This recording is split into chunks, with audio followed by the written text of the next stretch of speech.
19. We're live. 19. Hello, this is George. Hey, Bonnie. Mwah. And it's Tuesday. Mwah. This Tuesday, is the Tuesday. Tiny Road to Yeshua. Now, I put out this morning that if you wanted to look a little bit ahead and find out what we're going to talk about, you could start glancing at 1 Kings 16. And we'll talk about that in a minute. In a minute. Pardon? In a minute. In a minute. In a minute. And remember, my sweetie has things all figured out, and it's Hopefully. all going to work great now. I hope so, guys. I If hope it so. does, fantastic. If it doesn't, come back or pay attention or whatever, and we'll be here. Okay. We'll be here. Tonight's talk is going to be about something that Brother George asked. Eliyahu, or in English, Elijah.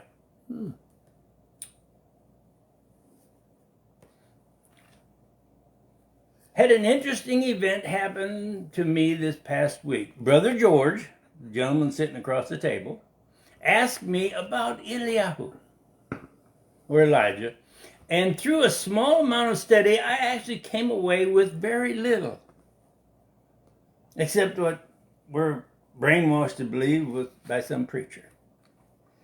After we met on Wednesday morning, where he stated what Margaret Ann, his wife, answered him with. Hey, Rich and Sandy. She said something about Eliyahu and the ravens feeding him. Now that tripped my trigger down to remember stuff. But I've read it many times, but I've never studied it. Okay. Friday morning, a little after 4 a.m., my mind started to work on that statement.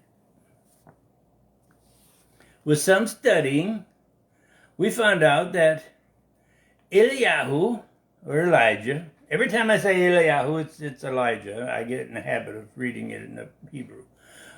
Was a prophet from 875 to 848 BC. For 27 years, he was a prophet for the northern kingdom of Israel. Hey, Rhonda. Now, glancing, here's where it might get a little confusing, but from glancing through 1 Kings 16, we find in that chapter 5, or in that chapter, 5 kings reigned.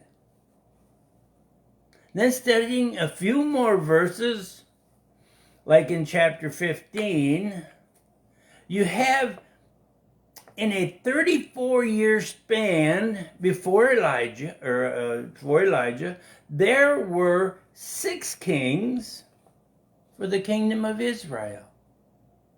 And after Eliyahu started his ministry, Ahab became king. Now that we went through a little bit of the history of 15 and 16, and didn't confuse anybody, the first statement Eliyahu makes to this new king, who was king, he became king, and Eliyahu was a prophet 1 year. He goes to the king and he says 17:1. Elijah from Tishbe and inhabitants of Gilead said to Ahab, as Adonai, the God of Israel, lives, before whom I stand, there will be neither rain nor dew in the years ahead, unless I say so. Yeah. Here's this new king. He's a high man on the totem pole. Here's this prophet. He comes in and says, hey, king, there will be no rain, not even dew on the ground until I say so. That would be like me going to the governor of Wisconsin and saying, hey, Gov, it won't be cold in Wisconsin this winter. unless I say so. What do you think their thoughts would be? I can tell you. This George guy is a kook. It's always cold in Wisconsin during the winter. They, like Ahab, would most likely dismiss the message with laughter. 17, 2, 3, and 4. Oh, before she reads that, 17, 2, 3, and 4. This contraption we got here that we talk into will not bring out your questions that you may ask anymore. And I don't know why. But my sweetie can see it on the phone at times, and we look at it, and it's in the computer at times. But just keep asking the questions, because I don't see it here, so I probably don't answer your question. But keep asking them. Or make statements. Yes. Or comment. But anyway. Okay. Before we get into 17, 2, 3, and 4. Then the word of Adonai came to him. Leave here, turn to the east, and hide in Bidal-Krit near Jordan. I'll let you explain that. You are to drink from the stream, and I have ordered the ravens to feed you. 2, 3, and 4. That didn't take long. No. Well, one verse is real short. The Verde Karit is actually the Korith ravine. That ravine was about 10 miles north of his hometown of Tishbe. Adonai tells Eliyahu, drink from that stream because there is no rain. Drink from that stream. Ravens will feed you. Have you ever thought about that? Fed by a bird. He had to be a true follower. What would you say? Birds are going to feed me? Bread and meat in the morning and evening? So, Adonai, I will eat what the birds drop off. Now, have you ever stopped and thought about that? Did the birds fly onto somebody's table? You know, birds don't bring whole loads. They take away little bitty pieces of bread. So you say 10 ravens or whatever, birds, fly onto somebody's table and pick up 10 little pieces of bread and bring them over to him and drop them off. And it says he brought them meat morning and evening. Now, my question is, was the meat cooked? Or did he have to cook it? And if they did bring meat, how much meat did they bring? It isn't like they could scoop down and pick up a whole rabbit.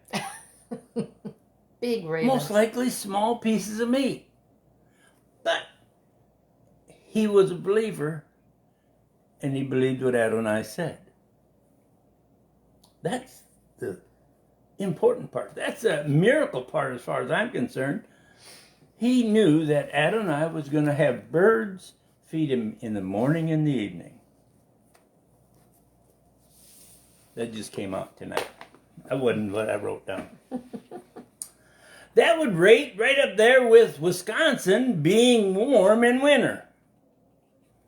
But he believed and stayed in that ravine until the water in that ravine dried up. Then, verse 8 and 9. Verse 8 and 9. Then the word of Adonai came to him. Get up, go to Zarphat, a village in Zidon, and live there. I have ordered a widow there to provide for you. Now that's an interesting part. See, Adonai sent him to that ravine. And my first thought was, Adonai didn't cause the water to keep running for him. Adonai, he could have kept the stream going. You would have thought. But he let him do something else. Tom had a question. Speaking of the ravens.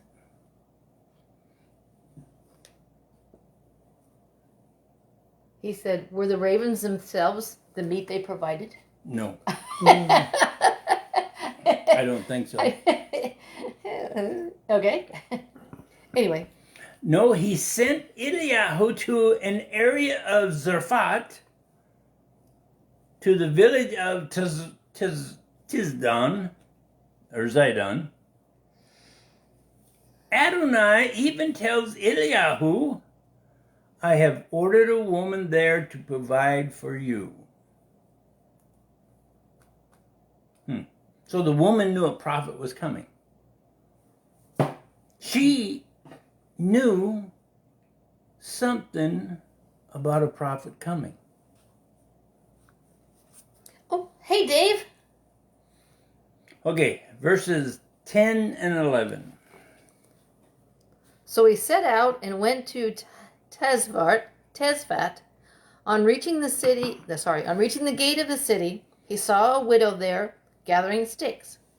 He called out to her, Please bring me a little water in a container for me to drink. As she was going to get it, he called after her, Please bring me a piece of bread in your hand. 10 and 11, right? Yes. Okay. So Eliyahu went to the area of Zarphat, and to the village of Tizdon. Eliyahu sees the woman gathering sticks. Now, does Eliyahu know that this is the one? But he sees her gathering sticks. He asks her for a little water. Then asks her for a piece of bread. What was her first statement to Eliyahu? Verse 12. She answered, As Adonai your God lives, I have nothing baked, only a handful of meal in a pot and a little oil in the jug. Here I am gathering a couple sticks of wood so that I can go and cook it for myself and my son. After we have eaten that, we will die. As Adonai, your God lives. That was her first statement. As Adonai, your God lives. Then after